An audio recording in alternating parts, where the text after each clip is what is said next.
Hello, Vonore Baptist Church family. For those that don't know me, my name is Mike Nelson. I am the founder and president of EPPIC Ministries International, but I'm also a proud member of Vonore Baptist Church. And I had the privilege of being the mission team leader for the mission team that just returned from Bunda, Tanzania. So Pastor Andrew asked me to put together a short video giving a report on what God accomplished during this trip. Well, the trip began on the 28th. I left early to go back so I could visit Mikumi, Tanzania. These were the churches that we had planted 2 years ago, to get a final report on those churches. And then I went to Bunda, where I conducted an 8-day Bible seminar for the pastors there in Bunda to finish their training so that they would be totally prepared to plant these churches when the rest of the team arrived. Well, the rest of the team arrived in Tanzania on the 14th of March. And I tell you, I couldn't be more proud of this team. By the time they got on a plane to fly over there, we were in the middle of this pandemic. They could have very easily have decided to stay home. But they put Christ first. They stepped out in faith, and they got on a plane to come over there to do what God had called them to do.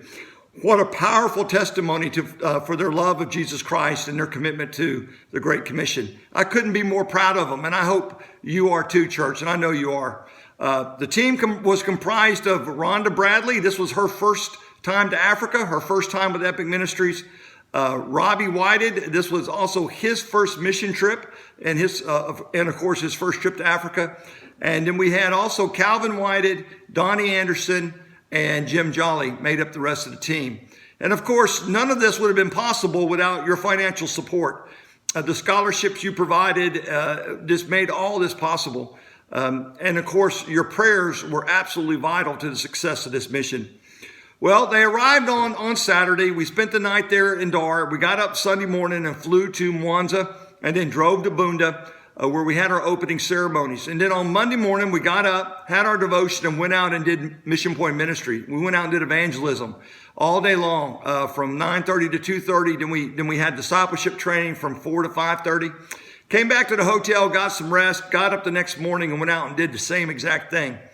And after those first 2 days on the mission field, we were able to, the 6 U.S. missionaries, in conjunction with the 4 national missionaries and our Jesus Film and Sports Ministry, at the end of the second day, we had been able to share the gospel with 1,680 people. We had 801 people pray to receive Christ, and we had discipled 832. Well, it was in the wee early hours on day 3 that, in the morning, that David Moel, my national director, knocked on my hotel room to inform me that the Tanzanian government, because of their fear of the spread of the coronavirus, had put a prohibition against all meetings. They had canceled their sports programs, schools, everything, and so we weren't able to go out and do evangelism anymore. We couldn't gather together to do evangelism. So basically that put a stop to the EPPIC journey, and we basically began to prepare to come home. But the good news is 3 of our mission points were so fired up and so excited about what God was doing that they continued to go out for the next 3 days and witness.